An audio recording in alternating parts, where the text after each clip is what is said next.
Hey everyone, I'm Ultima456, you're the Ultimates, and welcome to episode 2 of Let's Platinum Demon's Souls Remake. Alright, so here we are in the Nexus. The Nexus is an area, it's kind of like a hub world. Basically, it'll allow us access to the different worlds in the game. So there's World 1 here, which is the Kingdom of Boletaria. Actually, I don't know all of the names, but I'll try. World 2 is Stonefang Tunnel. World 3 is Tower of Latria. World 4 is actually a broken archstone, you can't access it. So this is known as World 4, which is the Shrine of Storms.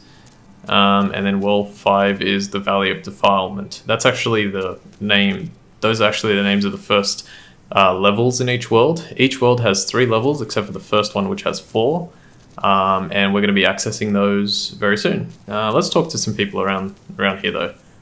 This is I think he's known as like the Crestfallen Warrior, very common in all the Souls games. So let's listen to what he has to say. Well, you slipped through the fissure too, did you? You came for demon souls? Or to save this land and be remembered as a hero? Hunting for demons? Try one of the archstones. Now go. That is why you came, is it not? To this accursed Boletaria? Okay. Does it say anything else? You came for demons? It's all the same. You're just another prisoner of the Nexus. We're welcome here. As long as we keep slashing up demons.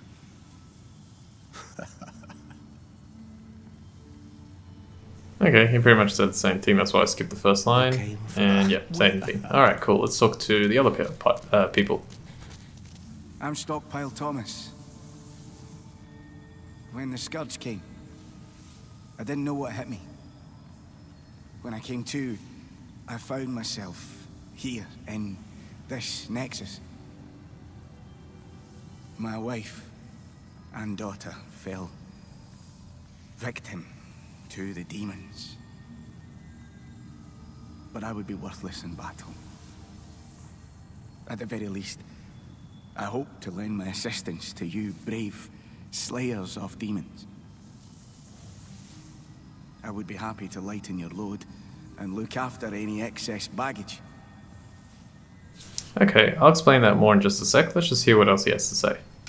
When the Scourge came, I abandoned my wife and daughter and fled like a coward. When I came to, I was in this Nexus. I haven't dared venture outside these walls since. I wish I could do more, but I am ignorant of the world beyond these walls. My candle maiden cared for me during my first days here.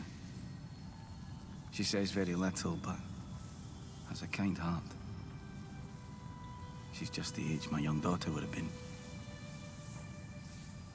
Poor girl. Trapped here with her eyes occluded by wax. If only something could be done to help her. Okay, I think that's all he says. If only something could be done to help her. Okay, so Stockpile Thomas is, he says he takes care of like our equipment. And the way this works is this game has a really kind of annoying feature called item burden. So you can see at the top there on the top right, it says item burden, 12.3 out of 86. So 86 is the units, the total units that we can carry. And at the moment we have 12.3 of those taken up. The Crescent Moongrass that I have here is worth 0.1 per Crescent Moongrass. So I have 12, so it's 1.2. This one is worth 0.2 per half Moongrass. This one is also worth 0.1. Nexual Binding doesn't have any weight to it, nor do Souls. And then we have other things like the Ore Guide of Souls, doesn't weigh anything. What is this? An iridescent stone fueled by souls. Changes color depending on the nature of nearby souls. Oh, I didn't know that. Crafted by Gary or Jerry, known for his magical handicrafts and close acquaintance with Sage Freak the Visionary. widely carried by travelers who depend on its ease of use and lightweight. Okay. It glows. What is it? Changes color depending on the nature of nearby souls. Interesting. We have our rapier here. It's 0.8, so still fairly light. The buckler is a little heavy, 2.5. Silver catalyst, 0.5. Silver coronet, 0.9. Wizard's clothes, and yeah, you can see all the different weights. So all of that added together gives us total item burden of 12.3. So we've still got a decent amount of space left. So we're going to leave him alone for right now. Let's talk to this gentleman. You new here? Are you here for my services? The name's Baldwin. I'm just an ordinary blacksmith. It's simple. Just bring me all the souls you can. In trade, I'll give you weapons, or forge the ones you already have. With your souls, I can eke out a living. And with my weapons, you can go on living. Not a bad deal, eh? Okay, what else? If you haven't heard, there's another blacksmith at the entrance to Stone Fang Mine. He's an eccentric old man. He knows his trade well. He's the only sane one left in a town of soul-starved men. If you do meet him, no, forget it. That stubborn old ne'er-do-well will just chase you off. There aren't enough smithing tools in this temple to handle all the work. Only certain ores can be used to forge weapons, but you'll just have to make do. And be thankful that I can do anything for you at all in this forsaken place. And be thankful. Okay, that's it. Let's repair our equipment. Only 10, but that's good. All equipment has been repaired. And we can upgrade our equipment if we have different shards. So there's sharp stone, hard stone. There's a lot of different types of equipment that you can upgrade. We can purchase a few things from him. Some crescent moon grass, fresh spice, which restores your MP, which will be useful for this character that I've picked. Sharpening stone recovers the durability of the right hand weapon. That's actually pretty useful. I might be using it a few times. I know I did on practice, but we'll end up seeing that eventually. Dagger, short sword, battle axe, heater shield, arrow, bolt. Yeah, so, and cracked stone eye restricts health recovery temporarily. So this is more for online use.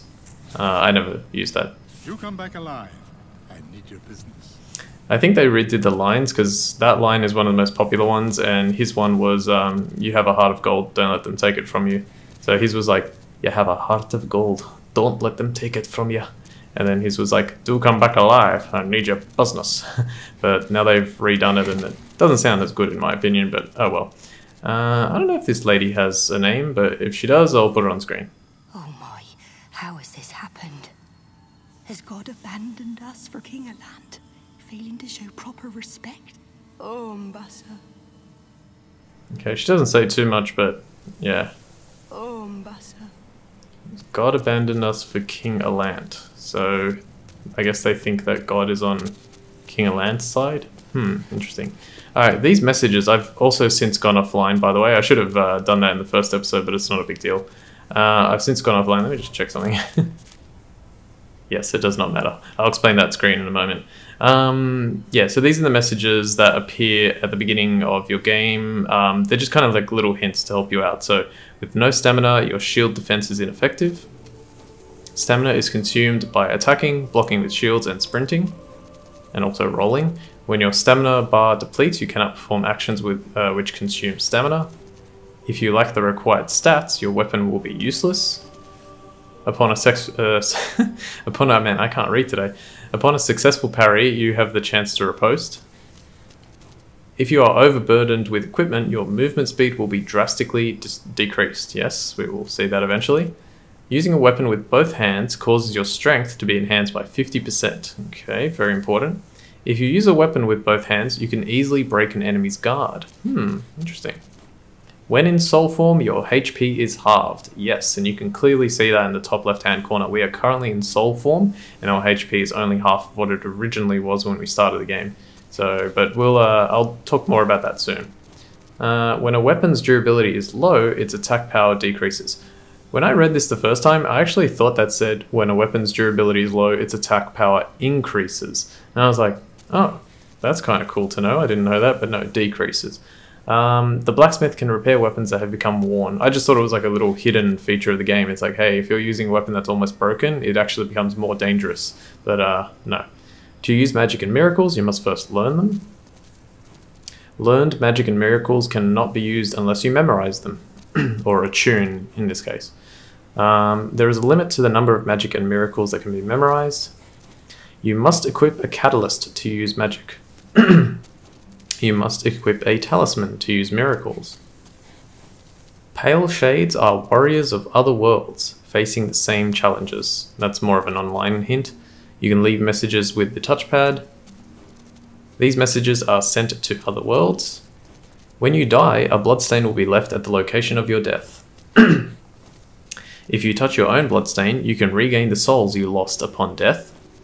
If you touch another warrior's bloodstain, you can view the manner in which they died. As the tendency approaches black, demons will pose more of a threat. Pay attention to the tendency of the world's souls, and as the tendency approaches white, the strength of demons diminishes. Alright, so I will talk about tendency a little bit more now. So as I said, in the top left hand corner we have character tendency. We don't have to worry about that too much right now. The more important tendency that we have to worry about is world tendency. And that is here. So you can see at the moment, so we have the different, oh, there are the names. So Boletarian Palace, Stonefang Tunnel, Tower of Latria, Shrine of Storms, Valley of Defilement. So anyway, we can actually go to character tendency. So that's, yeah, just a big, nice big image for that. So each tendency is actually exactly the same as it is. They're all on a neutral level. And you can't really know this until you actually like do a few things, but they're all on a neutral level. We need to change that tendency to pure white, and in order to do that we need to do specific things in each level. Let's start by heading to the gates of Boletaria, and I'll explain more as we proceed through the opening of this area. A huge stone castle in the heart of the northern kingdom of Boletaria. Hungry soldiers attack trespassers, their souls stolen by demons, while nearby terrible dragons have taken roost. Alright, let's go and watch the speed at which this game loads. And we're there.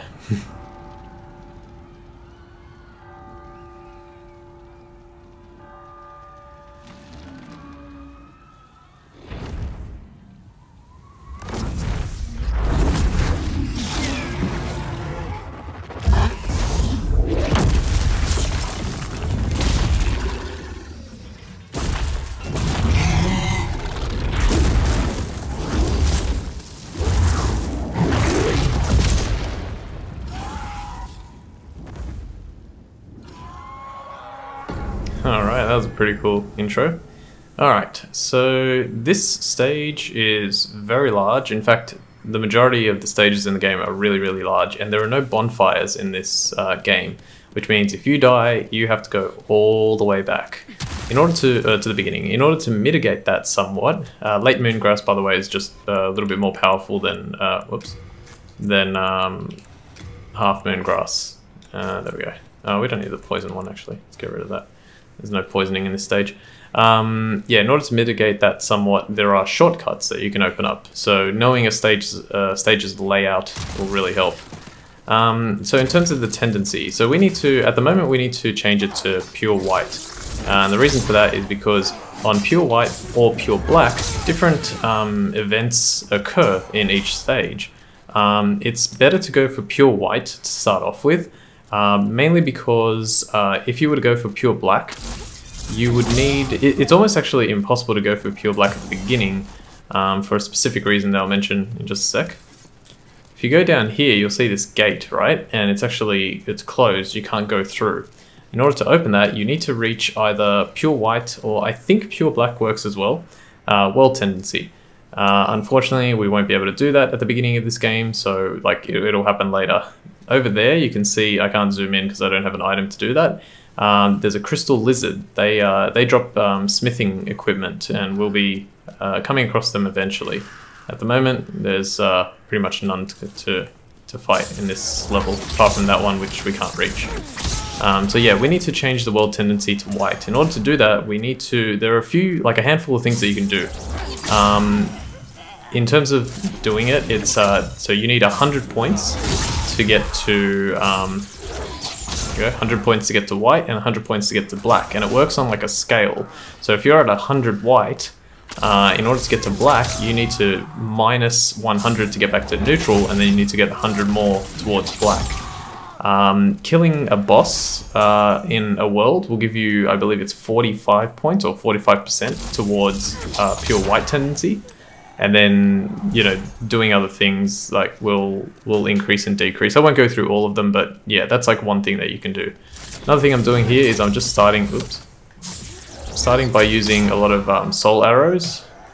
Oops. The main reason I'm doing that is because we have the fragrant ring equipped, along with the providential ring. So you can see we're actually getting some decent, also like a few extra items than normal. You can probably get a mail breaker. Like there's a chance that you'll get a mail breaker drop. It's not better than the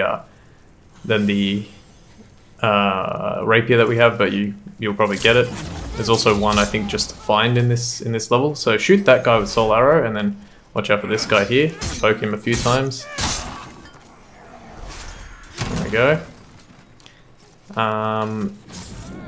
Yeah, and because we have the fragrant ring equipped, our MP is consistently recharging. You'll notice also if I change to the rapier and then look at the MP, when I change to the catalyst, it actually gives me a little bit of extra MP.